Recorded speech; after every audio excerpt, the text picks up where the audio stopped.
la société Anka et qui est membre donc du board de l'ARE.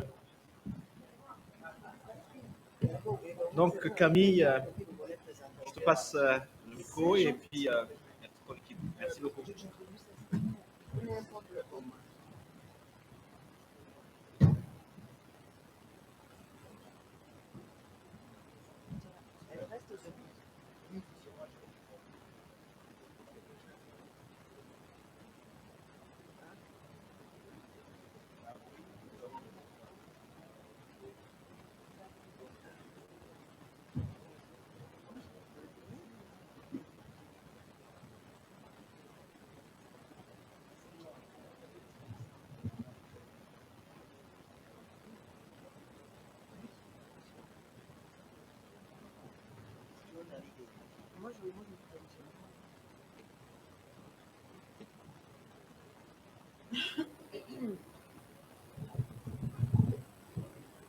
Un, deux, un, deux. Est-ce que tout le monde m'entend? Très bien. Bonjour à tous. Est-ce que vous êtes prêts pour qu'on commence cette session? Alors, on va mettre un petit peu plus d'enthousiasme dans les réponses. On va essayer d'animer un petit peu cette discussion. On est là pour parler du Burundi aujourd'hui. Soyons efficaces, motivés, enjaillés, comme on dit. Est-ce que vous allez bien? Oui, merci. Ok, je vous remercie d'être présent. Je vais juste rappeler le sujet de cette session, donc, qui concerne les opportunités d'investissement et de projets au Burundi. On a un panel très intéressant composé de membres du secteur privé, du secteur public.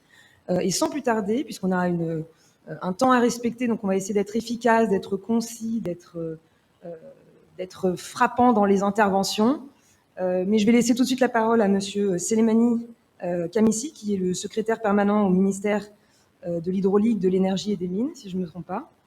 Voilà, je vais lui laisser faire une petite intervention pour introduire le sujet et le panel. Mesdames, Messieurs, bonjour. Et moi, je réponds au nom de Selemani Hamis. Je suis secrétaire permanent au ministère de l'Hydraulique, de l'Énergie et des Mines au Burundi. Et je tiens tout d'abord au nom de son Excellence, Monsieur le Ministre, adresser mes sincères remerciements à l'Association des énergies renouvelables, JET-Invest, pour nous avoir associés au forum. Et je tiens aussi également à remercier l'Union européenne, la Banque mondiale, pour leurs appuis dans le secteur de l'énergie et tous nos partenaires, puisque les partenaires sont multiples, mais l'appui quand même de l'Union européenne, de la Banque mondiale, c'est très consistant dans le secteur de l'énergie. Et puis, avant même de commencer notre présentation, puisque la présentation sera faite par le directeur des énergies renouvelables et efficacité énergétique, permettez-moi d'abord de vous présenter, puisque nous sommes venus avec une grande délégation. Nous avons ici Monsieur le directeur général de la Régie de production de l'eau et de l'électricité, la Régie des eaux. Monsieur le DG, c'est docteur ingénieur Major Albert, vous pouvez saluer. Et nous sommes aussi avec le directeur général de l'Agence burundaise d'électrification rurale, Monsieur Eric, vous pouvez vous lever pour saluer les gens.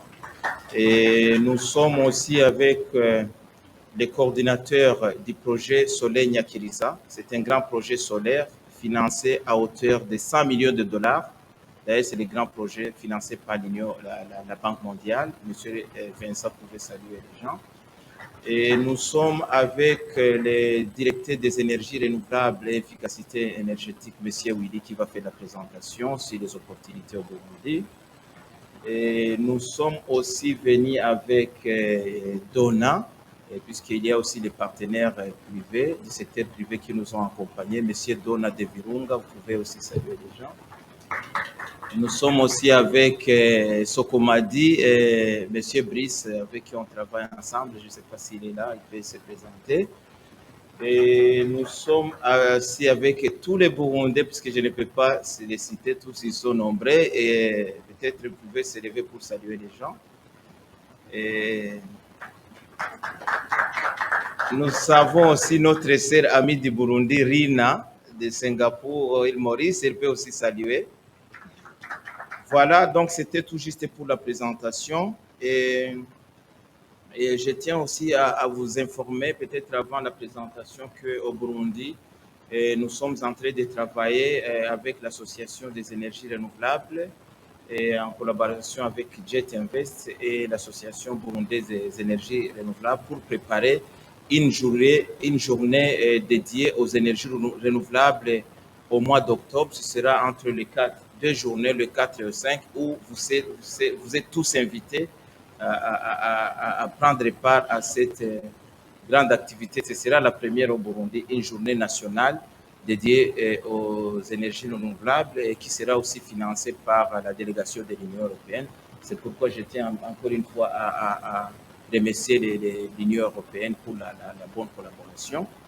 Et sans beaucoup tarder, nous allons passer à la présentation sur les opportunités au Burundi. Je voudrais appeler Monsieur Willy, le directeur des énergies renouvelables et efficacité énergétique. C'est une direction qui est logée dans la Direction générale de l'énergie. Et pour nous faire une petite présentation, s'il y aura des questions à répondre, il est là et les autres sont là peut-être pour répondre. À vous la parole, monsieur Willy. Venez ici, venez ici.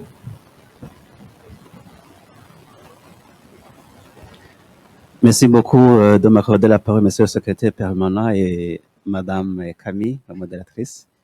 Je vais juste, merci beaucoup monsieur Soleimani, merci beaucoup pour cette introduction très intéressante et très claire. Je vais juste rappeler pour qu'on soit bien efficace, hein, qu'on a une présentation là qui va durer environ 10 minutes, voilà, qui va être faite par monsieur Willy, à qui je vais laisser la parole. On compte sur vous pour bien respecter ce tempo, voilà, pour qu'on ait aussi l'occasion et le temps suffisamment de pouvoir aborder les sujets de fond, les questions-réponses avec l'audience et entre nous pour vraiment pouvoir discuter sur les opportunités concrètes. Merci. À vous la Merci parole. beaucoup. Merci beaucoup. Je vais juste vous présenter les 3 points qu'on va discuter avec vous. On va commencer par une petite introduction et des opportunités concrètes du secteur des énergies renouvelables au Burundi et aussi parler du cadre réglementaire de notre pays. Et une petite introduction, le Burundi possède un gisement hydroélectrique qui est évalué à 1700 MW, dont 300 MW sont exploitables techniquement et économiquement. Donc, si vous investissez sur 300 MW, vous allez récupérer l'investissement sur une petite échelle. Et nous avons également recensé 161 sites potentiels hydro. Et du côté solaire, le Burundi est bien placé et nous avons annuellement la moyenne de 2000 kWh par mètre carré par an. Donc, c'est très intéressant si on essaie de comparer avec les données des pays qui sont aux environs de la mer Méditerranée. Et du côté géothermie, il n'y a pas de projet à projeter. Selon les études, nous avons une petite température qui est en dessous de 70 degrés Celsius. C'est très petit pour développer une centrale à base de la géothermie à l'échelle industrielle. Et selon les études également, on ne peut pas développer une centrale éolienne parce que la vitesse du vent n'est pas suffisante pour développer une centrale éolienne au Burundi. Mais par contre, du côté de la biomasse, nous avons un gisement qui est très important, qu'on peut développer une centrale à base de la biomasse. Au Burundi, nous avons déjà réalisé des projets dans le secteur des énergies renouvelables. Comme vous le voyez, on a essayé de distinguer. Dans le solaire, nous avons déjà des centrales solaires qui totalisent 8 MW crête. Et du côté hydro, nous avons 34 MW crête. Et je vous informe que nous importons environ 16 MW à partir de la RDC. Et nous avons aussi également une centrale thermique de 30 MW. Au total, nous avons une puissance qui est installée qui avoisine à 90. Et, et juste pour information, nous avons des projets en cours d'exécution d'ici 2025 qui seront terminés. Je commence par le dernier. Nous avons lancé les travaux les procédures pour construire une ligne qui va transporter 200 MW en provenance de la centrale de Renaissance en Éthiopie. Et nous avons aussi des centrales hydro qui sont en cours d'exécution, le Sumo Force, Jijimurembwe, Mhanda, Kabu 16 et le Zibazi. Et en tout, si on essaie de regarder sur le diaporama, en tout, du côté hydro, nous espérons avoir 318 mégawatts d'ici 3 à 4 ans au Burundi. Et côté solaire, nous espérons avoir 18,5 mégawatts crête. Donc, pour les projets qui sont en cours d'exécution d'ici 4 ans ou 3 ans. Avec cette puissance, c'est pas suffisant parce que avec le plan directeur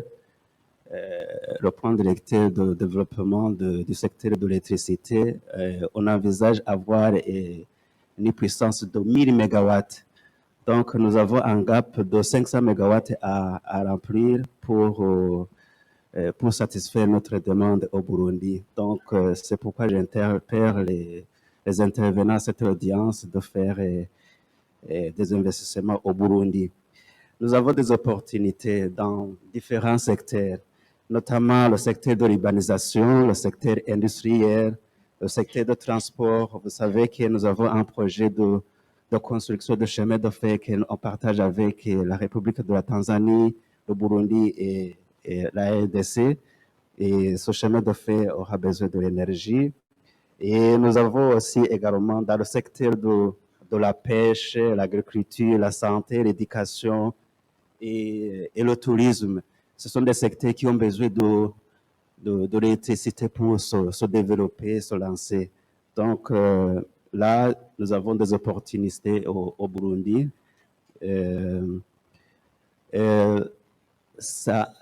Nous avons aussi des idées de projets qu'on aimerait développer d'ici 2027, notamment l'axe qui concerne la révision et la réhabilitation des centrales qui sont existantes. Et aussi, nous avons une idée de projet pour aménager des centrales hydroélectriques au niveau national et régional. Nous avons également une idée de projet pour les centrales solaires et installations solaires sur les sites isolés. D'abord, les centrales solaires pour être interconnectées, s'il est bien dimensionné, et aussi pour des villages qui sont très éloignés des infrastructures nationales ou interconnectées, où on veut développer des mini-grids solaires ou bien des microcentrales hydro. Et nous avons également des projets pour la carbonisation du bois et aussi le développement des foyers améliorés. Là, j'entre dans le secteur de la biomasse. Et nous avons aussi des idées de projets pour la recherche et le développement des énergies renouvelables. Vous savez que le terme d'actualité, c'est l'hydrogène pour remplacer l'énergie fossile ou bien thermique. Dans le secteur aussi de l'énergie, nous avons besoin de renforcement. J'ai vu que vous avez, depuis hier, il y avait des agences qui soutiennent le renforcement des capacités. Si on n'a pas un capital humain qui est professionnel et qui savent la technologie dans le secteur de l'énergie, un pays ne peut pas se développer. Tout ça, ce sont des idées de projets qu'on a mis en avant dans le plan de développement 2018-2027 pour que notre pays puisse avoir un taux d'accès qui avoisine à 100%, donc à l'énergie. Le Burundi est ouvert, donc nous avons mis un cadre réglementaire. Tout ça, c'est une liste de lois qui permettent aux investisseurs étrangers, privés, nationaux de venir au Burundi pour travailler avec le Burundi, le gouvernement du Burundi, pour développer le secteur de l'énergie. Avec ce cadre, nous avons aussi des textes d'application qui aident les investisseurs privés donc à vendre, à produire, à vendre de l'énergie sur le territoire du Burundi, ou bien à importer l'énergie à partir d'un pays voisin pour le vendre ici au Burundi. Tout en sachant que l'énergie est moteur de développement, tant sur tout le plan social, économique, etc. Et que nous avons un taux d'électrification qui est très bas. Si on essaie de comparer avec ceux des pays subsahariens, on est environ à 11%. Et c'est très bas. Donc, et vous voyez qu'avec ces projets qui sont en cours d'exécution, qui totalisent 300 mégawatts en cours, et vous voyez que nous aurons besoin de développement des projets pour la construction des infrastructures pour transporter et distribuer l'énergie à travers toutes les provinces du Burundi.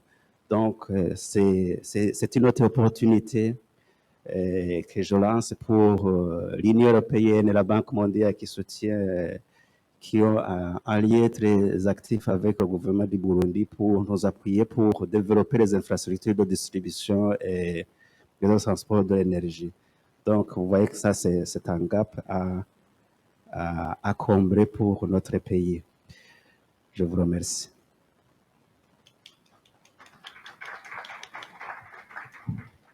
Merci beaucoup, Monsieur Willy. C'était une présentation claire, très attrayante et concise. Donc, merci aussi pour l'effort qui a été fait. Et je pense que grâce à ça, l'audience perçoit bien les potentiels et les opportunités dans le secteur des énergies renouvelables au Burundi. Et je pense qu'elle perçoit aussi bien les forts objectifs que vous avez et les ambitions et les efforts que vous avez commencé à mettre en place pour vraiment faire de ce secteur un secteur porteur pour le développement du pays. Avant de rentrer dans la discussion qui va animer ce panel, je voudrais donner l'occasion à nos autres panélistes de se présenter et d'expliquer qui ils sont et ce qu'ils font. Donc, je vais commencer par donner la parole à Madame Santilina. Voilà, de manière rapide mais efficace. Encore une fois, la scène est à vous. Opération séduction, comme on disait tout à l'heure. Merci Camille. Mon nom est Santiana, je suis propriétaire d'une entreprise qui opère en énergie au Burundi. Nous sommes forts d'une expérience de plus de 8 ans.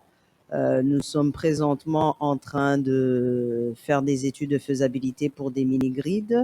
Nous allons aussi passer à mettre des CNI en solutions solaires PV et storage pour leur fonctionnement off-grid.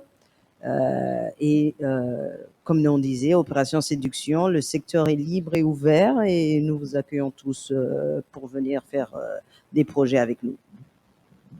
Merci beaucoup. Un petit peu d'applaudissements, s'il vous plaît. Merci. Oui, Monsieur Donat? Oui, moi c'est Donat Nionzima, je suis chargé de développement des projets dans une société d'utilité régionale appelée Vionga Power. Notre approche d'affaires est centrée sur le partenariat avec les entreprises légalement enregistrées dans les pays où nous travaillons. Nous sommes présents au Kenya, nous sommes présents au Burundi, en Tanzanie, en Zambie et au Malawi.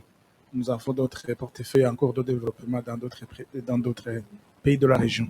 Et pour le cas spécifique du Burundi, nous avons deux projets hydroélectriques qui totalisent une capacité totale de 10,65 MW qui sont en phase prochaine de bouclage financier et dont la construction commence cette année.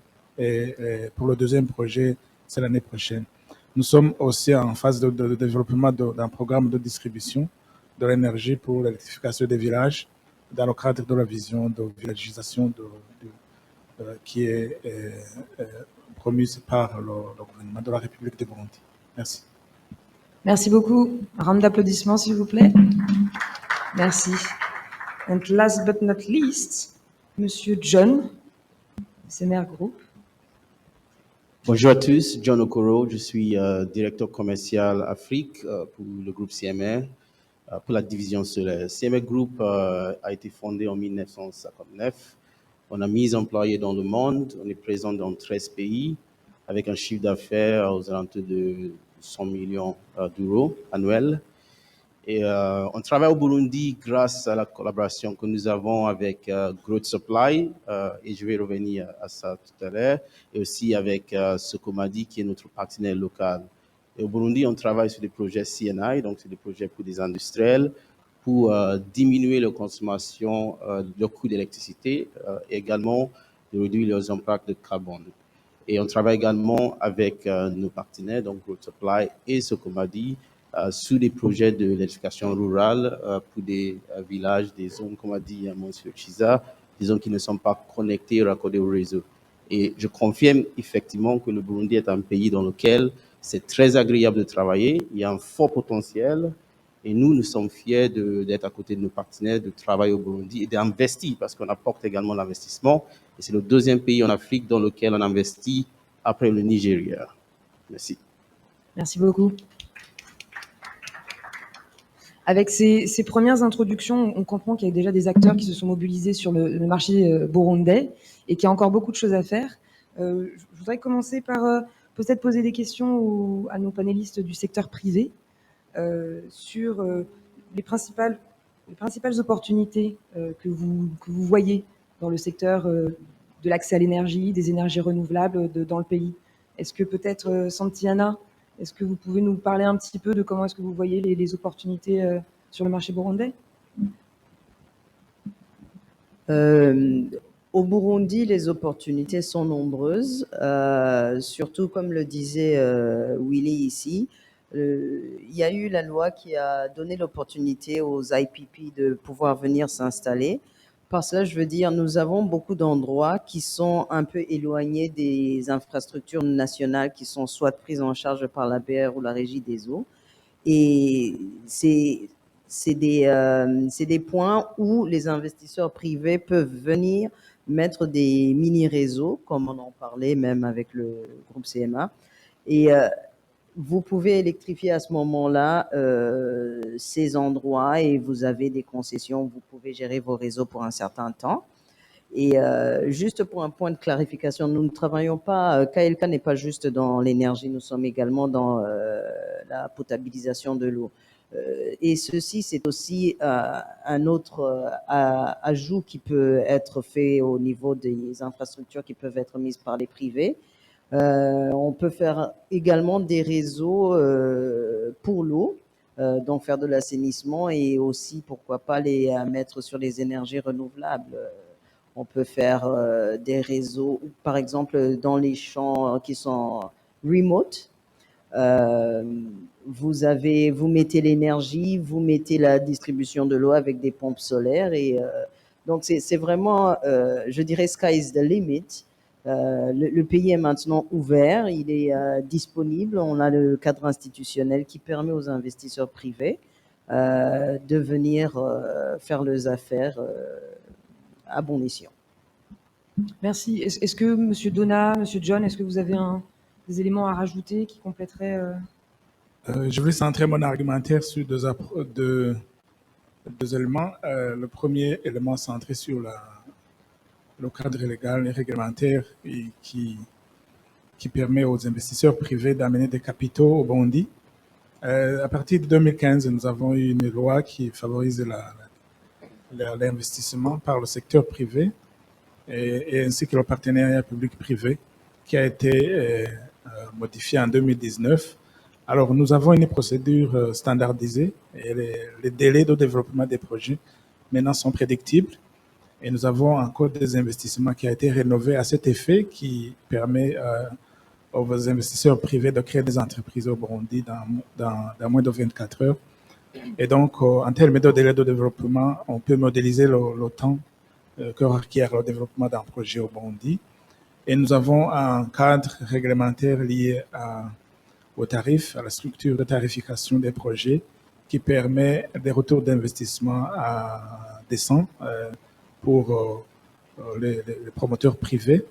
Et nous avons des opportunités qu'il y a des partenaires traditionnels qui sont au Burundi qui travaillent avec le gouvernement ainsi que le secteur privé qui peuvent apporter des solutions de mitigation de risques systémiques et non systémiques dans le pays, pouvant permettre à l'investisseur privé de se sentir, de rentrer dans ses coûts durant une période réglementaire qui varie de 20 à 25 ans. Et donc, ça, c'est du côté du cadre légal et réglementaire. Du côté des projets, nous avons une volonté politique et une vision centrée sur les objectifs d'accès universel, où le gouvernement voudrait électrifier les 2911 collines ou villages, où il y a une politique de villagisation qui amène les gens à vivre ensemble pour que les projets d'électrification rurale puissent être réalisés dans le cadre des économies d'échelle subséquentes. Et nous avons alors des réformes au niveau de la loi sur l'environnement, sur le cadre de réalisation des affaires au Burundi, qui permet de créer des projets de distribution de l'énergie électrique. Par exemple, il y a des projets de carbonisation du bois.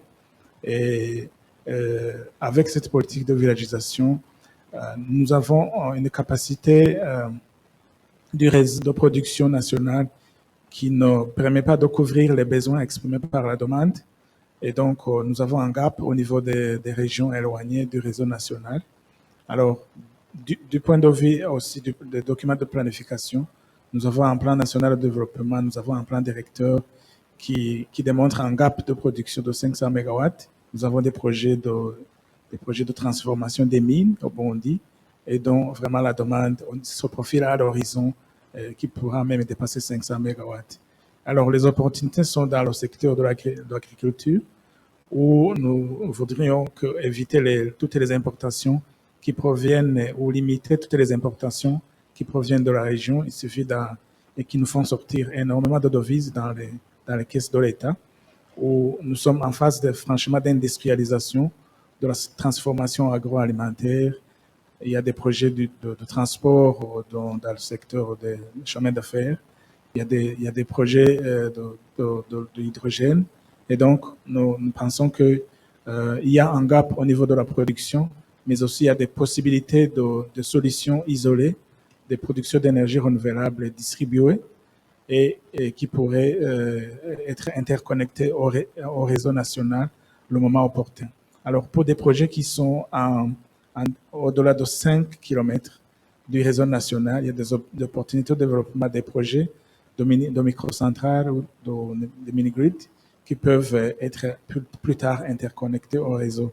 Il a parlé des sources hydriques qui sont énormes au Burundi, mais qui peuvent être hybridisées avec les solutions solaires pour stabiliser la production. Et au moment de l'interconnexion au réseau national, ça permettra de ne pas enclencher des perturbations. Il y a énormément de choses à dire en termes d'opportunités. On peut peut-être donner à tout investisseur qui serait intéressé à venir au Burundi une certaine documentation simplifiée et nous invitons d'autres acteurs à travailler avec les acteurs qui sont en cours, avec la banque sous la coordination de la Banque mondiale, l'Union européenne. Nous avons GetInvest, il y a autres. Et donc, en tant que secteur privé, nous pensons que c'est un pays vraiment favorable à l'investissement qui se situe entre la RDC et la Tanzanie. Et donc, avec des projets régionaux, nous pensons qu'il y a franchement d'opportunités d'affaires au Burundi et nous vous invitons à venir le plus rapidement possible parce que le pays a une forte densité et nous avons l'opportunité de réaliser des objectifs d'accès universel en 2027. Merci. Merci beaucoup. John, Merci. quelques mots? Oui, il y a beaucoup d'opportunités d'investissement au Burundi et d'ailleurs, je salue le travail qui est fait par le gouvernement. On voit que le cadre réglementaire est assez clair. Il y a différentes actions qui ont été menées par le gouvernement pour attirer les investisseurs. Et une deuxième observation, c'est que aussi les portes sont ouvertes. Donc, on a fait plusieurs missions au Burundi grâce à nos partenaires, donc Gold Supply et Sokomadi. Et quand on rencontre des membres ou des agences ou des membres du gouvernement, il y a des explications claires. Il y a aussi une vraie volonté. On observe vraiment une vraie volonté d'attirer les investisseurs. C'est un point positif parce que Lorsqu'on investit dans un pays en tant qu'investisseur étranger ou international, on cherche effectivement d'être rassuré en fait. On cherche d'avoir confiance dans le système et également dans le processus dans le pays. Il y a également, j'appelle le Burundi un pays de coopération et c'est assez c'est impressionnant de voir le niveau de coopération par des agences internationales de coopération, différents acteurs qui jouent leur rôle dans le pays. Et je salue également le travail qui est fait par des différents acteurs comme le PNUD, comme la Banque mondiale, comme l'Union européenne, etc., comme Get Invest, comme Electrify, comme ODFI, parce que sans avoir aussi ce travail qui est fait en amont, les investisseurs arrivent sans avoir des données réelles, des données concrètes sur lesquelles on peut appuyer. Je donne juste un exemple. On a commencé à visiter, c'était en 2020, c'était en 2020 la première mission qu'on avait faite au Burundi. Je me rappelle très bien, on avait commencé avec une volonté de développer des projets de mini-réseau au Burundi. On a visité le pays, plusieurs endroits d'ailleurs. On était à Gitega, on était à côté de Kayanza, on a fait aussi sur plusieurs endroits dans le pays. Et on a remarqué que sans avoir un appui sur les données existantes, ça va être compliqué parce que au niveau de logistique, au niveau également d'implantation, etc., c'est pas une structuration facile. Il faut pouvoir appuyer sur des données réelles qui sont et concrètes qui existent. Et du coup, en se renseignant, on a découvert qu'il y a déjà du travail qui a été réalisé par la Banque mondiale, par différents acteurs au Burundi. Donc, on avait décidé pour tout ce qui est mini-réseau d'éducation rurale, on va plutôt se baser sur des données existantes, sur des projets déjà développés. Et aujourd'hui, on répond à des appels d'offres, des appels à participation qui sont lancés par des partenaires comme le PNUD, par l'Union européenne, etc., avec notre partenaire Sokomadi. Donc, ça, c'est dans la partie éducation rurale. Mais dans la partie CNI, on travaille aujourd'hui avec des industriels. C'est grâce aussi à une coopération avec notre partenaire local Sokomadi et Growth Supply. On a investi ensemble avec un accompagnement d'un fonds européen qui s'appelle ODFI. Et d'ailleurs, pendant la session précédente, il y a eu une explication sur comment ça fonctionne. Mais sans cette complémentarité d'investissement de la part de ODFI, on n'aurait pas décidé d'investir nous-mêmes parce qu'on va décaisser du fonds propre. On a besoin d'avoir aussi un accompagnement de la part d'un fonds, disons, concessionnel, même si ça reste commercial, mais ça nous rassure le fait que nos investissements dans le pays est plutôt rassuré de ce côté. Donc, voilà, je confirme qu'effectivement, au Burundi, il y a des opportunités.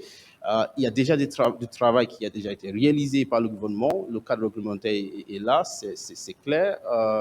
Et également, il y a aussi des agences de coopération qui travaillent tous les jours en lien avec le gouvernement et avec d'autres acteurs privés pour renforcer les systèmes et également le cadre local pour attirer les investisseurs. Et aujourd'hui, si on décide d'investir dans le pays, c'est grâce à une collaboration avec nos partenaires, mais également avec le travail qui a été fait et le fait qu'on voit vraiment la volonté de la part du gouvernement d'attirer les investisseurs et de rassurer les investissements pour engager des investissements à long terme. Parce qu'on investit sur le projet CNI, par exemple, on parle de l'investissement sur 15 ans, sur 20 ans. Donc, c'est un investissement à long terme. Donc, on a besoin d'être rassuré sur la pérennité de ce cadre réglementaire, également d'être assuré sur la vraie volonté du gouvernement à attirer les investisseurs. Merci. Merci beaucoup. C'est des réponses très complètes. Ce que j'entends et ce que je trouve très intéressant, je voudrais rebondir dessus, c'est la notion de collaboration et de coopération entre le secteur privé et le secteur public. Ça a été cité plusieurs fois. Monsieur Willy, est-ce que vous pouvez nous expliquer un peu comment fonctionne justement le secteur public? Quels sont les mécanismes qui sont mis en place pour favoriser la collaboration et les partenariats publics-privés? Et si vous avez éventuellement quelques exemples concrets qui permettraient d'illustrer pour l'audience ce bon fonctionnement et cette bonne coopération? Tout d'abord, monsieur le secrétaire permanent nous a présenté le directeur général de la Régie des eaux qui s'occupe du milieu urbain et le directeur général de l'agence ABR, donc Agence burundaise d'électrification, qui s'occupe du milieu rural, donc là où la Régie des eaux n'atteint pas. Et à côté de cela, la direction générale de l'énergie, il s'occupe de la politique, du développement du secteur de l'énergie. Et il travaille en étroite collaboration avec une agence ARCP, agence de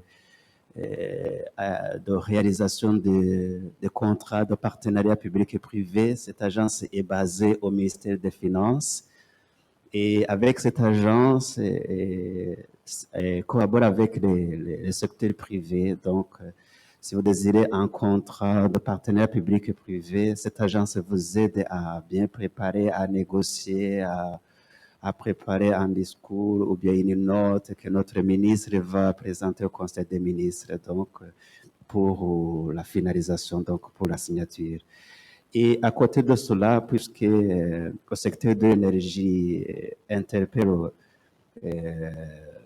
les efforts du secteur privé, notre ministère dispose d'une autorité de régulation du secteur de l'eau potable et de l'énergie. Avec cette autorité, il est là pour régler les plaintes et pour harmoniser le secteur de l'énergie en termes de tarifs du kilowattheure qu'on va vendre ou les clients de sociétés X qui est en train de développer un projet à l'intérieur du pays. Et c'est un peu ça. Et nous avons le cabinet des ministres qui coiffe tout et qui est là pour accueillir. La porte est ouverte pour accueillir un investisseur étranger qui vient ou bien local qui est intéressé pour développer le secteur de l'énergie. Il y a le cabinet des ministres, la direction générale de l'énergie, la régie des eaux, la BR, l'autorité de régulation du secteur de l'eau potable et aussi l'agence de réalisation des contrats de partenariat public et privé. Merci. Merci. Oui, bien sûr. Donald. Juste pour démontrer cette collaboration dans le cadre du partenariat public-privé, je vais peut-être vous décrire qu'est-ce qui est exigé au niveau de la loi pour bâtir un PPP au Burundi. Par exemple, sur un projet de production d'une capacité qui dépasse 1 MW, par exemple, vous avez besoin d'avoir un contrat de partenariat public-privé, vous avez besoin d'avoir un contrat d'achat d'électricité, vous avez besoin d'avoir un contrat de raccordement, vous avez besoin d'une lettre de confort de change, vous avez besoin d'une garantie gouvernementale qui garantit les paiements de l'acheteur. Et ça, ce sont les documents principaux et contractuels à signer et qui sont repris dans une procédure décrite par la loi portant modification de la loi, portant régime général des partenaires publics-privés.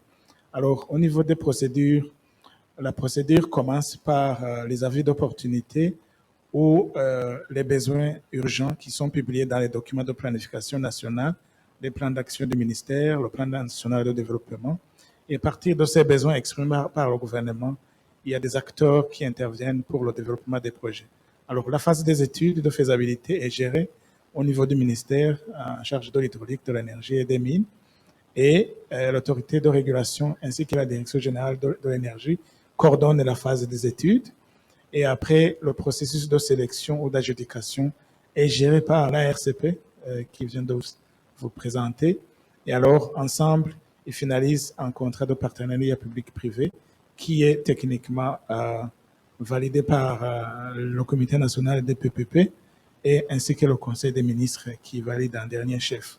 Et donc, ça, c'est au niveau des documents exigés et au niveau de la collaboration. Alors, pour le moment, il y a en moyenne, il y a deux partenariats publics-privés qui sont signés et qui démontrent cette collaboration entre le secteur privé et le secteur public qui sont signés à partir de 2015 jusqu'en 2022. Et donc, nous avons beaucoup d'autres qui sont en phase de développement. Ça veut dire que à partir du moment où le gouvernement a promulgué des lois favorisant l'investissement par le secteur privé, il y a des résultats que nous pouvons, des résultats concrets que nous pouvons vous citer. Et donc, ces 3 contrats de partenariat public-privé signés et qui sont en phase maintenant de construction. Merci beaucoup pour le complément de réponse. On parle beaucoup de l'énergie. L'énergie, c'est un outil qui doit pouvoir servir à développer des activités. On a parlé tout à l'heure du potentiel dans l'agriculture, du potentiel des activités dans l'eau aussi. Peut-être une question pour Santiana. KLK travaille dans les secteurs de l'eau et de l'énergie. Comment fonctionne cette synergie et quelles opportunités potentielles pour l'énergie en lien avec l'eau? Comment ça fonctionne et comment se passe la mise en œuvre de cette synergie localement? Dans notre cas, la synergie qu'on utilise, ça c'est pour des clients privés avec lesquels on aurait fait affaire. La synergie de l'énergie avec l'eau, nous, qu'on a utilisée, c'est comme je disais un peu plus tôt, c'est lorsqu'on a été mettre des pompes solaires.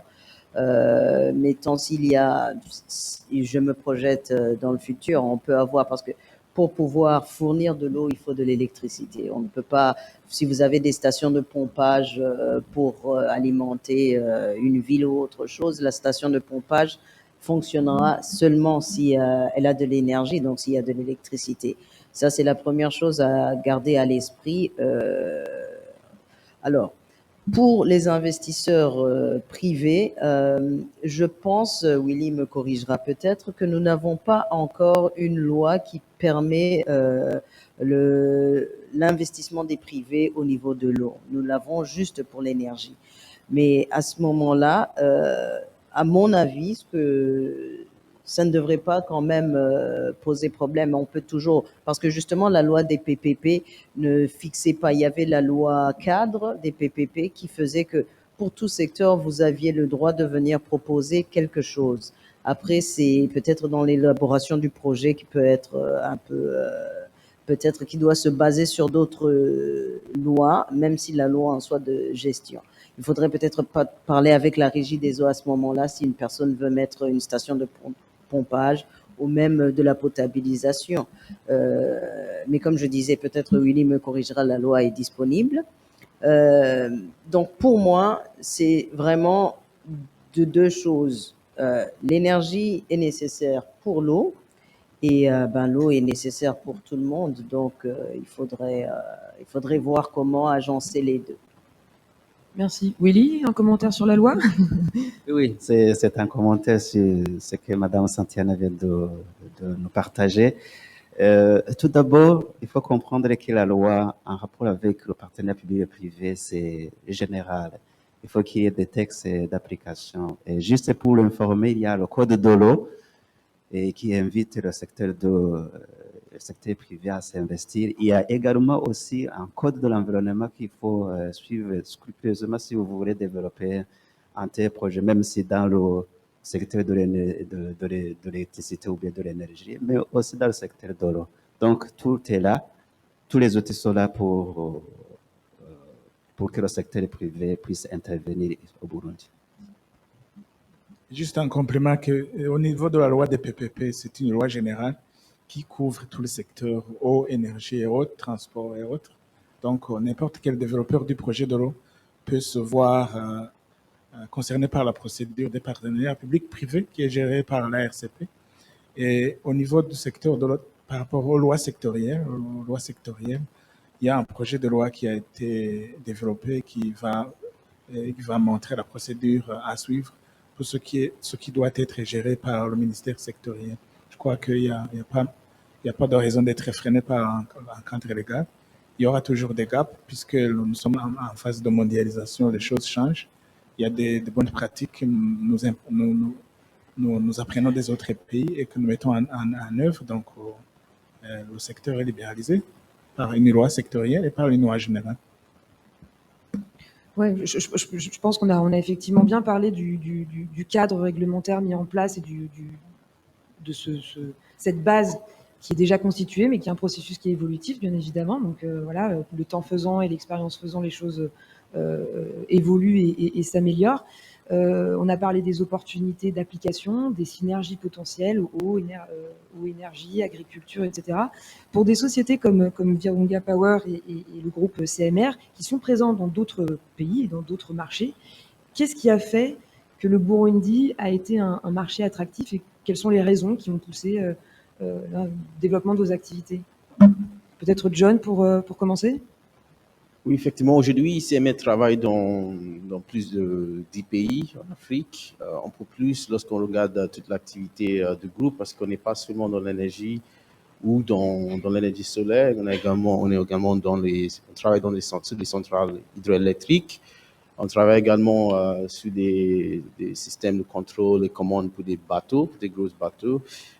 Donc, on travaille dans plusieurs secteurs. La raison pour laquelle on travaille aujourd'hui au Burundi, c'est parce que on a vu que lorsqu'on regarde le potentiel dans la région, c'était le moment d'investir, de rentrer dans le marché burundais, effectivement.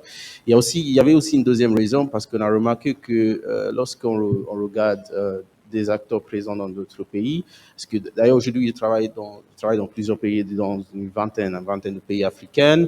Lorsque on regarde certains pays, ils sont déjà saturés par des investissements, par des investisseurs qui s'intéressent au pays. On est accompagné lorsqu'on travaille sur des projets CNI par un fonds norvégien qui nous accompagne sur nos projets.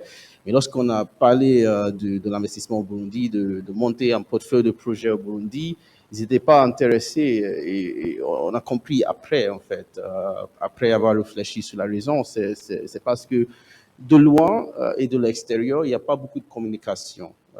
Et je pense que les efforts sont en train d'être beaucoup fait maintenant, c'est en amélioration, mais il y a 5 ans, il y a 4 ans, lorsque on veut retrouver des informations sur le Burundi, sur l'investissement, etc., c'était pas facile. Donc, en tant qu'investisseur étranger, ça explique pourquoi, lorsqu'on dit on a un projet au Burundi, on souhaite être accompagné, il n'y a pas beaucoup d'acteurs qui se présentent, effectivement. Donc, on a décidé avec nos partenaires, et grâce aussi à ce travail de connaissance du pays qui a été mené en lien avec nos partenaires, donc Growth Supply et Sukomadi. D'ailleurs, leurs PDG sont là. On a décidé d'investir nous-mêmes au Burundi. Donc, au lieu d'être accompagnés, parce que dans d'autres pays, on travaille avec des fonds qui nous accompagnent sur nos projets, mais là, on a dit, OK, on va développer, on va ouvrir le marché. Donc, ce qu'on fait actuellement, c'est la première fois qu'un acteur privé va investir dans des centrales solaires pour parler l'électricité pour les industriels. Donc, juste une petite pourcentage. On n'est pas en train de remplacer la régie des Sceaux qui fait un très bon travail. On est en train juste de faire une complémentarité avec l'électricité fournie par la régie des Sceaux pour qu'il y ait plus d'électricité à fournir dans des zones rurales lorsqu'on fait lorsqu'on fait aussi l'extension du réseau pour qu'il y ait de l'électricité à fournir. Donc, si on diminue de 15% à 30% chaque industriel, on diminue aussi les empreintes carbone parce que le pourcentage d'électricité au Burundi vient de sources carbone. Il y a une grosse centrale d'ailleurs thermique à Bujumbura qui fournit la plupart d'électricité à Bujumbura. Donc effectivement, il y a ce besoin. Et lorsqu'on regarde par exemple le marché kenyan, et on est présent aussi en Tanzanie, on a fait la plus grande centrale solaire à Zanzibar. On vient de débuter une construction d'une centrale au Ghana pour le groupe Barry Calibou. On a plusieurs projets en Tunisie, plusieurs projets au Nigeria en exécution, plusieurs projets également au Kenya, plusieurs projets en Côte d'Ivoire, au Sénégal, dans plusieurs pays. Mais au Burundi, on décide d'investir pour ouvrir le marché, pour aussi attirer d'autres acteurs, parce que le Burundi va évoluer rapidement. Il y aura des industriels qui s'installent, parce que dans la région, il y a de potentiel. Le Burundi peut être aussi la porte envers d'autres pays. Donc, nous, aujourd'hui, on ne travaille pas dans le cadre de PPP, mais effectivement, on profite du cadre réglementaire pour des investisseurs pour investir dans le pays. Mais ce qu'on fait, c'est purement commercial. Donc, c'est une structuration qui est complexe, qui est lourde. Il faut s'assurer que l'investissement qui est fait est remonté. Donc, parce qu'on est une entreprise française, une entreprise européenne, on souhaite également pouvoir remonter le capital qui est investi dans le pays. Donc, du coup, c'est une structuration assez complexe avec des acteurs à nos côtés, comme nos partenaires Growth Supply et aussi ODFI. C'est la première fois que cette opération est faite et on espère que ce n'est pas la dernière fois parce qu'on souhaite qu'il y ait d'autres acteurs qui viennent dans le pays grâce au travail qu'on aurait fait. Et je confirme que jusqu'à présent, les processus ont été clairement expliqués. On avance sur la structuration de cette opération. C'est depuis 2 ans qu'on y travaille, c'est tous les jours. Et ça avance pas mal. On voit aussi que les clients sont ouverts. Et on voit également que le gouvernement et aussi les agences gouvernementales sont également très accueillants. Ils partagent des informations. Mais effectivement, de l'extérieur, si on souhaite travailler au Burundi, je pense que ce qui est important, c'est d'avoir le bon partenaire. Parce que c'est ça qui fait la différence aujourd'hui dans la démarche qu'on a au Burundi. parce que trouver les informations depuis l'extérieur n'est pas si évident. Donc, il faut un très bon partenaire qui ouvre les portes et qui aussi apporte aussi son savoir-faire local, la maîtrise des processus locaux et aussi sa capacité, sa connaissance du pays et qui travaille avec aussi l'expertise qui est apportée par l'investisseur et l'investissement également, un co-investissement pour mettre en place des projets. Et je pense que ça, c'est un exemple qui peut être un très bon exemple pour le Burundi dans le cadre de l'investissement dans le solaire, pour attirer d'autres investisseurs, parce que le Kenya est bien, quand on regarde le projet CNI, il y a eu des millions d'investissements dans le pays. Lorsqu'on regarde par exemple le Nigeria, c'est le plus gros marché de CNI. Voilà. Donc aujourd'hui, le Burundi, ça va commencer et on est fiers d'être avec nos partenaires, et le premier de le faire, mais on ne veut pas être le dernier. On souhaite qu'il y ait d'autres acteurs qui nous accompagnent, qui nous rejoignent en fait dans cet investissement. Merci. Merci. Donna, un petit mot sur le sujet? Oui, pardon. Monsieur Selemani. Oui, et c'est par rapport à la question soulevée par madame en rapport avec la loi sur l'eau et l'assainissement. Et au niveau du ministère, nous avons la Direction générale d'eau potable et assainissement. Il y a une loi qui est en cours d'élaboration et qui sera bientôt soumise au niveau du Conseil des ministres pour adoption. Nous avons aussi invité les privés et la société civile ainsi que les cadres du ministère. Ils sont en train de travailler sur cette loi. Donc, ne vous inquiétez pas. Espérons que d'ici peu, donc, vous allez travailler dans de bonnes conditions. Et puis, je tiens aussi à vous informer pour la bonne coopération avec les partenaires. Et Son Excellence, Monsieur le Président de la République, lui-même, il a déjà décidé qu'il doit chaque fois organiser une fois l'année une table ronde avec les partenaires. Et nos partenaires financiers, les secteurs privés, d'abord, il a déjà commencé. C'est une recommandation même au niveau de tous les ministères où nous devrons organiser des réunions trimestrielles avec les partenaires pour échanger sur, faire l'évaluation et échanger sur les défis et au niveau peut-être des partenaires. Et au niveau du ministère, à titre d'information, nous avons déjà créé des groupes sectoriels où on doit se retrouver avec tous les partenaires et du secteur privé, société civile chaque mois. Et nous sommes avec Idrissa Dipnid. D'ailleurs, c'est moi le président, chef de file adjoint, c'est la Banque mondiale et le PNID pour le secteur de l'énergie. Et pour le secteur de l'eau, je viens de recevoir aussi Daniel de l'UNICEF et l'Union européenne. Et je pense que d'ici un mois, nous allons aussi créer un groupe sectoriel dans l'eau où on doit chaque fois faire une planification conjointe et échanger tout ce qui est défi. Donc, c'est pour vous montrer qu'il y a déjà un engagement au niveau du gouvernement. Et tous les 3 mois, Son Excellence, Monsieur le Premier ministre, lui aussi, il doit rencontrer tous les partenaires. Donc, vous voyez que c'est bien organisé cette fois-ci au niveau du Burundi. C'est-à-dire que si vous avez des problèmes en tant que partenaire, n'hésitez pas, puisqu'on doit faire les débats ouverts. C'est presque toute la journée où le président doit aussi organiser une réception à l'endroit de tous les partenaires. Donc, si vous avez des défis, vous êtes devant le président, vous êtes devant le premier ministre, où tous les ministres sont là pour s'expliquer. Donc, vous voyez que le partenariat, la coopération, c'est bon. Je vous remercie. Merci beaucoup, merci beaucoup. Mais je vais rebondir sur ce sujet et sur cette coopération, encore une fois, avec les partenaires financiers. Chers panélistes, si vous aviez des messages à faire passer ou des recommandations à faire passer aux partenaires financiers, lesquelles seraient-elles, Santiana? Les messages clés. Venez. Ça mérite d'être clair. Oui, écoutez, quels sont les besoins? Quels types de partenaires financiers, de partenariats financiers, par exemple, vous recherchez? Bon, je vais parler de moi en tant qu'investisseur local au Burundi. Pour ma part, nous avons besoin de financiers qui viennent nous aider sur 2 axes. Le premier axe étant les fonds en soi, liquide, mais aussi sur le problème des devises que nous pouvons avoir à un certain moment. Par exemple, lorsque nous prenons des dettes, nous les prenons en forex, En devises étrangères. en devises étrangères. Alors, nous avons besoin de certains mécanismes qui vont nous aider à supporter le change lorsque nous subissons des chocs d'évaluation par rapport au dollar américain. Donc, ça, c'est l'une des choses qui doit être prise en considération quand les partenaires financiers viennent. Mais je voudrais aussi dire que nous n'avons pas juste besoin des partenaires financiers. Il nous faudrait aussi des partenaires qui nous amènent la technique que nous n'avons pas. Avec tout le bon vouloir que nous avons, il y a certaines technologies auxquelles nous n'avons pas accès ou que nous ne connaissons pas. Donc, généralement, le partenaire qui vient avec nous renforce les capacités et serait capable de nous fournir les fonds pour nous aider à réaliser les projets.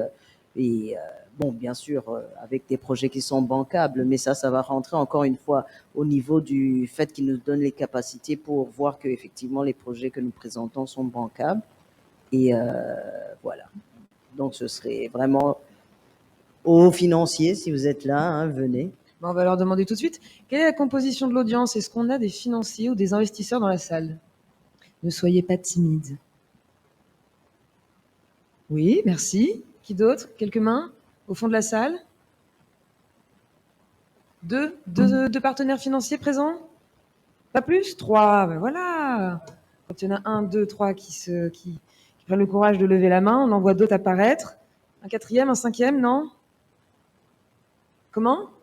Ah, mais il y en a en ligne, mais il y en a. Oui, mais alors malheureusement, ils ne peuvent pas s'exprimer pour se faire connaître. Bon, en tout cas, quelques partenaires qui sont présents. J'espère que le message est bien passé. Je crois comprendre que ça, c'est un message qui est relativement bien partagé par l'ensemble des marchés africains, je pense, et par l'ensemble des partenaires du secteur privé. Et je pense aussi du secteur public, mais on va demander son avis à Monsieur Willy. C'est effectivement donc un besoin en financement, des financements qui sont aussi adaptés, cohérent avec la nature du marché et les activités concrètes, mais aussi un besoin d'assistance technique. Donc pas uniquement du financement, on veut dire un financement accompagné d'une assistance technique et d'une compréhension des problématiques du quotidien. C'est ça qui est le message. Bon, j'espère que le message est bien clair, n'est-ce pas? Je vois des têtes qui hochent et des grands sourires. Je pense que c'est bien compris. Monsieur Willy, est-ce qu'il y a un avis du secteur public sur le sujet? Quel serait votre message clair, concis et efficace à faire passer auprès des partenaires financiers ou techniques d'ailleurs? Je sais pas, je vais commencer puis lui remettre le micro. Nous avons le gouvernement ou au Burundi, de manière générale, a un objectif ambitieux de faire passer le taux d'accès à l'électricité de 11% à au moins 30% en 2030. Mais avec la coordination de la Banque mondiale, il y a un groupe de travail qui est vraiment opérationnel. Et nous, la nouvelle vision est de réaliser 50% du taux d'accès à l'électricité en 2027. Donc, c'est vraiment un objectif ambitieux qui requiert le concours de tout le monde. Nous savons que les projets de production d'énergie, de distribution, de densification, de distribution ne peuvent pas tout réaliser tout en un laps de temps. Nous avons l'opportunité d'investissement dans le distributed renewable energy qui peuvent faire le scaling up au réseau national. Plus tard, c'est vraiment l'approche, c'est de commencer vers les régions éloignées du réseau et faire approcher vers le réseau. Et puis, du côté de la Société nationale d'électricité, de partir des régions urbaines pour que les deux approches puissent se rejoindre quelque part et qu'on ait vraiment qu'on réalise cet objectif ambitieux. Donc, alors, les opportunités sont dans l'hydro, dans le solaire, dans les autres solutions de consommation de l'énergie. Le gouvernement est en phase de mise à jour des objectifs de modélisation tarifaire pour qu'ils puissent refléter la réalité socio-économique et permettre de créer aussi d'autres incitatifs aux utilisateurs, aux développeurs de projets C&I et d'autres distributeurs de renewable energy. Donc, le message est clair. Venons au Burundi pour nous aider à réaliser cet objectif ambitieux. Merci beaucoup, M. Donna. Juste, le mot que je vais vous donner, c'est très simple. Le Burundi, on a ouvert la porte. Et pourquoi? Parce que Son Excellence, Monsieur le Président de la République, l'a proclamé qu'il veut que le Burundi soit électrifié jusqu'à un taux de 100% en 2027. Alors, pour arriver à ce gap, il y a le concours du secteur privé, il y a le concours du secteur public et des partenaires au développement. Donc, ceux qui sont ici à l'audience, ils sont invités à venir au Burundi, à travailler au Burundi. Nous sommes là, et je lui ai dit, le secrétaire permanent a dit, le secteur privé qui est vraiment au Burundi, tous les outils sont en place pour qu'on puisse démarrer ensemble. Merci. Merci beaucoup. Juste avant de faire interagir avec l'audience, je voudrais juste donner la parole à l'opportunité à John de compléter ou de dire un mot. Puis après, on va passer à... Merci. Je vais juste dire quelque chose juste rapidement. J'aimerais encourager les acteurs qui travaillent aujourd'hui au Burundi dans le renforcement de capacités de continuer. C'est très important. Comme je pense à Get Invest, par exemple, la formation qui est donnée et le renforcement de capacités est fondamentale pour la croissance du secteur. Parce que le Burundi est aujourd'hui au début du secteur, au commencement du secteur solaire. Je donne juste un exemple. J'ai commencé à travailler à Zanzibar il y a bientôt 10 ans. Il n'y avait pas de cadre réglementaire pour le solaire, etc. À l'époque, c'était assez vierge. Et il y avait des projets par la suite qui ont été développés par des acteurs, des corporations internationaux. Et ensuite, il y a eu une université qui a été créée, donc un programme de renforcement de capacité dans l'énergie renouvelable qui a été créé à Karume Institute of Science and Technology pour renforcer la capacité, pour former les techniciens, pour former les ingénieurs, etc. Il y a eu des programmes de l'Union européenne pour trouver des ressources. Il y a eu des installations, des différents masts, des équipements pour récupérer les informations sur l'irradiation, par exemple, sur la vitesse de vent, etc. Il y a eu la Banque mondiale par la suite qui est venue, mais tout ce travail de fond qui a été commencé a fait qu'aujourd'hui, les investisseurs qui viennent à Zanzibar ont déjà une base sur laquelle travailler. Par exemple, nous, en tant que CMA Group, aujourd'hui à Zanzibar, on a recruté un Zanzibari qui a été formé grâce au programme de formation de renouvelable à Karume Institute of Science and Technology. Donc aujourd'hui, si on évolue à Zanzibar, c'est aussi grâce à ce travail de fond qui a commencé il y a longtemps. Quand on regarde le marché du Kenya, c'est aussi grâce au travail sur le renforcement de capacité. Aujourd'hui, les meilleures universités dans la formation dans le renouvelable se trouvent la plupart au Kenya. Par exemple, je pense à Strathmore University, Strathmore Energy Research Center, etc. Donc la formation est très importante parce que lorsqu'on investit dans le solaire, ce sont des actifs qui s'étalent sur plusieurs années. 15 ans, 20 ans, il faut avoir la maintenance, il faut avoir une équipe locale expérimentée. Donc, je vais encourager les acteurs de continuer dans la formation, renforcement de capacité, les acteurs locaux aussi, de s'investir à ça, en fait. C'est très important de monter en compétences, de monter en savoir-faire, parce que lorsque le marché continue à prendre emploi et croissance, il faut des gens expérimentés qui puissent aussi travailler avec des entreprises, travailler sur des projets pour s'assurer que l'investissement qui est fait rapporte de la valeur. Et c'est ce que je voulais juste ajouter en disant que continuer et continuer à investir dans la capacité, la compétence. Et nous, en tant que CMA, on est prêt à accompagner des universités locales, accompagner d'autres acteurs, parce qu'on le fait déjà à Zanzibar, on investit pas mal à renforcer la capacité de Karume Institute of Science and Technology. On le fait au Nigeria, on a fait au Kenya.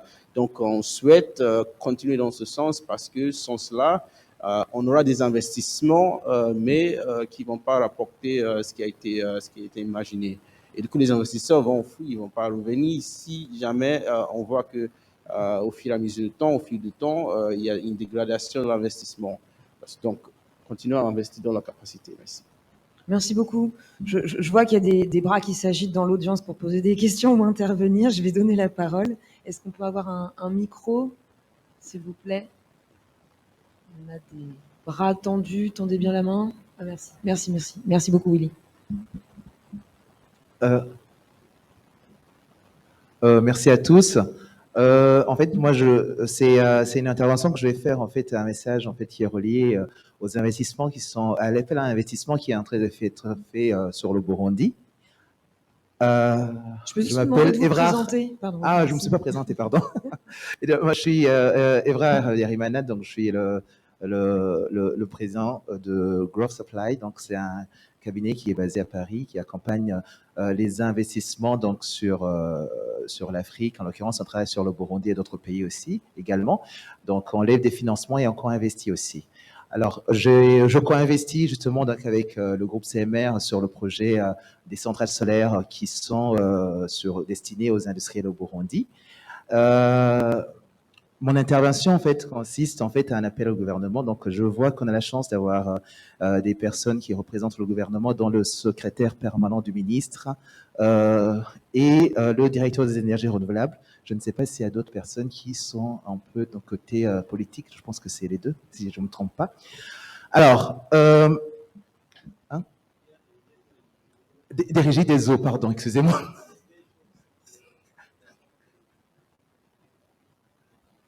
Toutes mes excuses. Oui, voilà. Donc, je reviens sur la partie d'appel aux investisseurs. Déjà, je salue vraiment l'effort qui est fait par le gouvernement du président ainsi que toute l'équipe qui les accompagne. Vraiment, c'est un travail formidable, très formidable, qui est vraiment apprécié et de l'intérieur et de l'extérieur du pays, qui aujourd'hui nous a permis quand même de finir ce closing qui n'était pas évident, comme John vous l'a dit. On a dû faire beaucoup de... pour assurer les investisseurs, c'est pas juste les mots, mais vraiment c'est des garanties. Hein. Donc, il a fallu que nous investissions nous-mêmes. Normalement, moi, en tant que cabinet de conseil, mon job, c'est pas d'investir, c'est de mobiliser les investissements. Donc, quand l'investisseur n'est pas rassuré, je dois m'impliquer pour qu'il soit rassuré lui-même.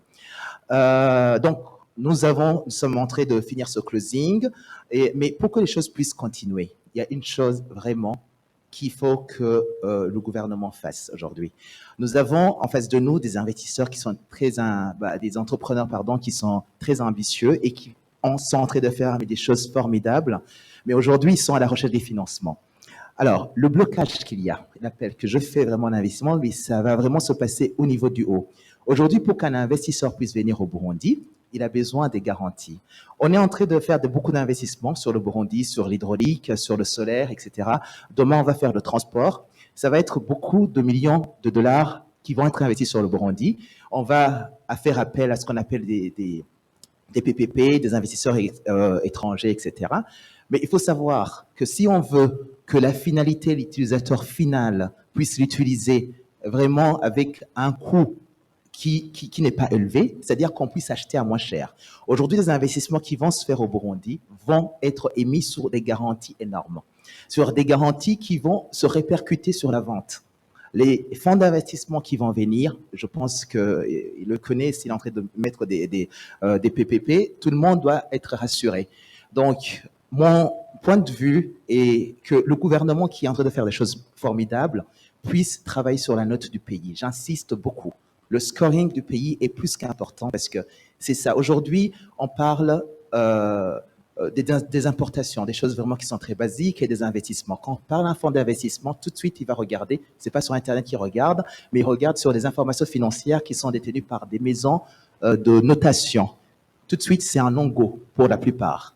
Et pour ceux qui aillent, ils demandent des garanties et ces garanties sont coûteuses. C'est un pourcentage du montant investi. Donc, et qui paye à la fin? Bien évidemment, les investisseurs y viennent d'une façon ou d'une autre, mais ça revient à qui? Au Burundais, à l'utilisateur final. Donc, vraiment, je laisse un appel aux représentants donc, de gouvernement pour que, en plus du travail formidable qu'ils sont en train de faire, qu'ils travaillent sur ce point. Donc, je pourrais aider à faire ça, mais c'est le travail de tout le monde. C'est le travail et donc de ceux qui sont en train de travailler, des chefs d'entreprise qui sont ici, les membres du gouvernement. Et je pense que c'est pas très compliqué, mais il faut juste faire remonter ce qui est en train de se faire ici au Burundi, parce que c'est très important. Il y a plein de choses qui sont en train de changer et les gens ne sont pas informés. Les gens comme la COFAS, les gens qui ont ces maisons de notation pays qui attribuent des notes, ils sont pas vraiment informés. On doit nous-mêmes faire la promotion, aller dire, remonter manuellement l'information pour qu'on puisse être accepté. Mais si ça arrive à être fait et que tout investisseur qui s'intéresse au Burundi puisse avoir la bonne information. John le dit, ils ne sont pas le groupe CMR, je ne les aurais pas motivés, par exemple, c'est un cas d'exemple, hein, comme d'autres choses. S'ils seront limités à ce qu'ils entendent ou ce qu'ils lisent sur les plateformes de notation, personne ne mettrait le pied ici. Alors qu'une fois qu'ils sont ici, personne n'a envie de partir. Donc, il y a quelque chose vraiment qu'il faut qu'on remonte. Voilà. Donc, Merci mon beaucoup. appel, c'est ça. Donc, je pense que ça arrivera à bon entendeur. Je vous Merci remercie. beaucoup. Merci beaucoup pour ce message bien clair. Je pense que c'est passé. Je vois les têtes qui hochent aussi. Merci. Dans un souci de temps, c'est une discussion qui est très, très passionnante et on pourrait rester toute l'après-midi ensemble pour discuter du sujet burundais. Malheureusement, les estomacs s'affament. Il est bientôt temps d'aller déjeuner. Je voudrais juste peut-être prendre une ou deux dernières questions très rapidement. Oui. Alors, dans un souci d'efficacité, juste si vous pouvez vous présenter et être assez rapide sur la question pour qu'on puisse laisser éventuellement le temps aux panélistes de répondre. Oui, bonjour tout le monde. On m'entend pas, je crois.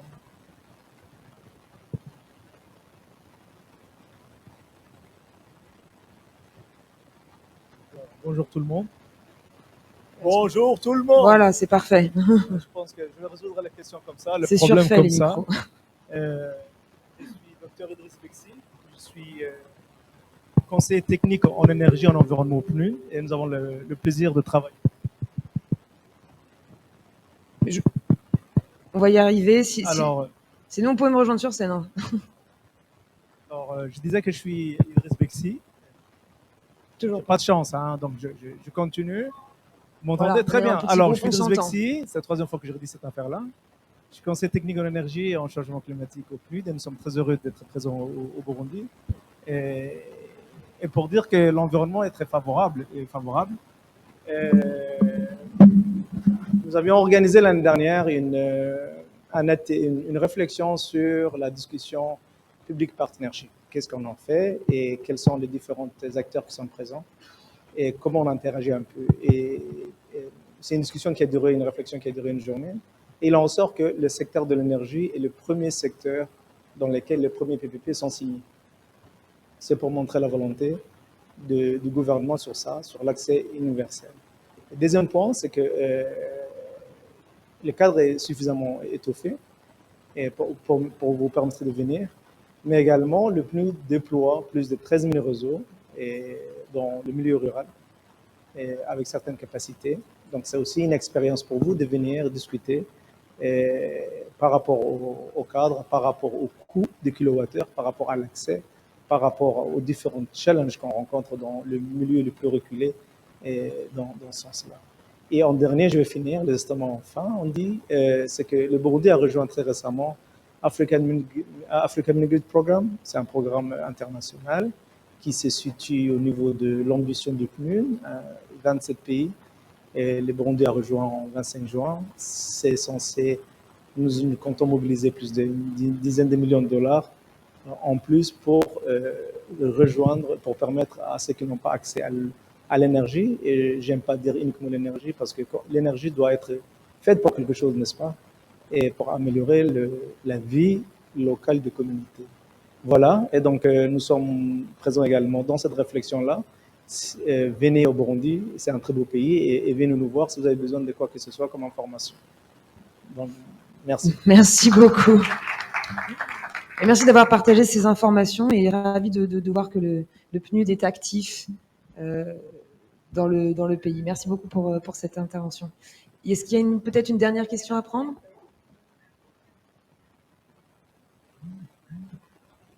Good afternoon. My name is Konsaro Msigwa from Dar es Salaam Institute of Technology here in Dar es Salaam, Tanzania.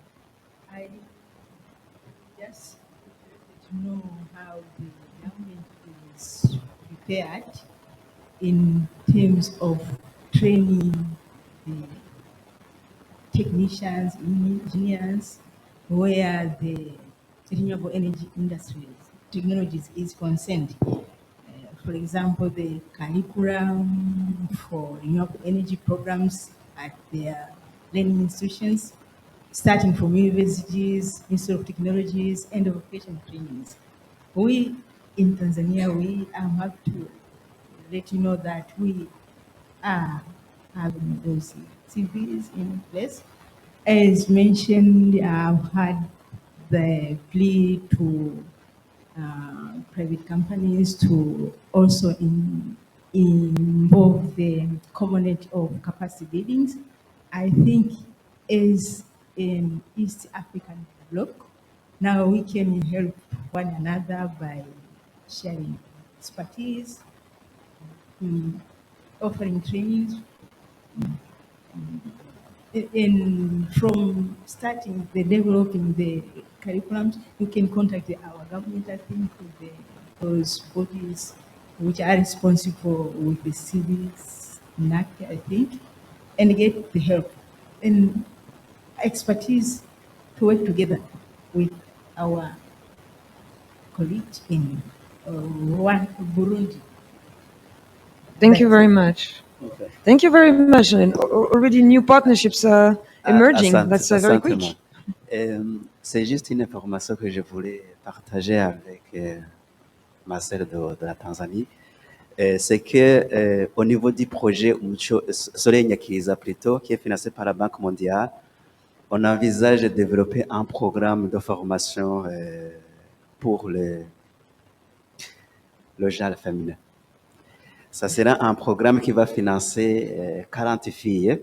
Donc, je pense qu'au moment de la préparation ou du lancement au niveau sur le site, donc la publication, vous serez contacté, votre institut sera contacté pour participer avec les autres universités. Ça sera un programme de licence, de master et de doctorat, justement pour inciter les filles à embrasser le secteur de l'énergie. Merci. Merci beaucoup. Belle initiative. Juste dire rapidement quelque chose sur la partie formation, and maybe if I could switch to English so it's maybe faster for you.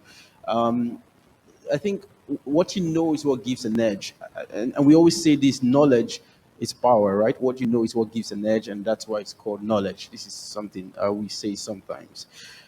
One of the things we've observed is when you look at Africa, most of the countries that are growing when it comes to renewable energy are countries that are investing in education. So training, formation, as we say in French, training and capacity building is extremely important, extrêmement important. And if as a country, or if as as an enclave, we don't invest in education and training, it's not going to attract long-term investors in the long run. It's extremely important. So what we're doing is, wherever we are working in, we're also encouraging and working with institutions to strengthen capacity. And this is going to make a difference in the long run. And if you look at, I've been working on the continent in many countries for a long time, and many of the countries that are making progress today are countries that have invested significantly many years ago in education. And I talk about the case of Kenya is practically that. There's training programs. For you to even work in renewable energy, you have to have some form of training certification. It's the case in Ghana.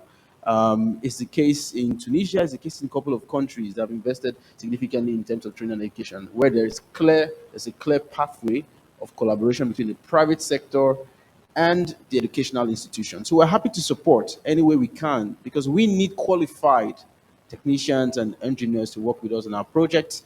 And obviously, we don't want to send engineers from France or from all around to do projects at home. And that's what we're doing with our partner, Sokomadi. We're encouraging them to also invest a lot in training, education, reinforcement of capacity in solar technologies, so that they can do everything locally, and we can just support as technical partners, engineers, and bringing financing and also supporting reinforcing capacity. Thank you. Merci beaucoup. Ouais, Monsieur Donat. I think he asked for like a specific query to to come into a partnership with Burundi stakeholders when it comes to maintenance or developing the curricula and trainings, capacity building. I think you can just come in touch with Willie and then just develop this kind of partnership. Can be really a need, is kind of gap, perceived gap to ensure the sustainability of any investment that is coming in the country. Merci beaucoup. Je pense de toute manière que la discussion a été lancée aujourd'hui, mais elle va bien sûr continuer. Tout ne s'arrête pas maintenant. Je vous invite tous à échanger à la fin de cette discussion et pendant les quelques jours où on est tous présents ensemble à cet événement EAIF. Donc, pour conclure, parce que je pense que le temps nous est compté maintenant, je vous remercie infiniment, panélistes, pour toutes vos interventions, vos riches interventions et vos commentaires. Je remercie aussi l'audience d'avoir participé et pour les messages qui ont été passés. Je vous laisse éventuellement 30 secondes chacun, panélistes, pour éventuellement partager un dernier mot ou un dernier message pour nos auditeurs. Santiana ? Venez. C'est bon. Merci pour ça, Camille. Mon mot de clôture pour les gens qui sont présents ici, c'est juste réitérer encore une fois que le secteur privé au Burundi existe, il est ouvert. Nous vous attendons à bras ouverts pour que vous veniez nous épauler afin que nous puissions aider le Burundi à progresser et à rentrer pleinement dans ce siècle où nous sommes. Pour moi, c'est un message qui est clair. Pour produire de l'énergie, tout le monde sait que la production de l'énergie, c'est une menace pour l'environnement. Il faut produire l'énergie tout en protégeant l'environnement. Donc, c'est juste pour vous inviter que le Burundi a mis en avant le développement du secteur des énergies renouvelables, qui est moins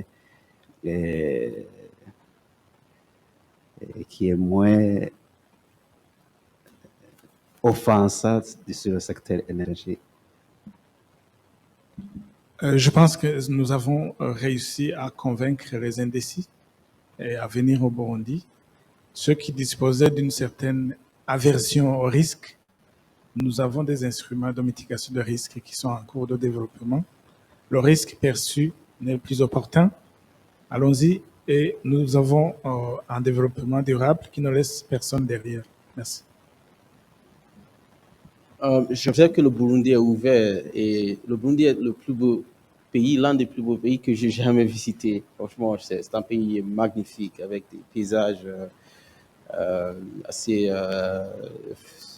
chouettes. Donc, et j'en ai visité plusieurs. Donc, le Burundi en Afrique est ouvert et il faut trouver les bons partenaires. Ça, c'est fondamental pour ici au Burundi. D'après notre expérience, il faut avoir les bons partenaires. Mais le gouvernement a mis déjà, est en train de travailler sur plusieurs axes d'amélioration du cadre réglementaire, etc. Il y a déjà un travail qui a été fait, il y a des textes qui existent, il y a des documents qui existent. On a été impressionné même par le contenu de certains de ces textes qui a été très bien rédigé. Il y a des agences de coopération internationales qui travaillent dans le pays, les différents acteurs. Donc, il y a déjà l'environnement qui est assez accueillant à l'investissement, à des investisseurs. Donc, venez investir au Burundi, visiter, manger du poisson du lac, c'est très, très bon. Et visiter le pays, investir au Burundi. Le Burundi est un pays ouvert. Merci beaucoup. Je ne sais pas pour vous, mais en tout cas, moi, je suis conquise.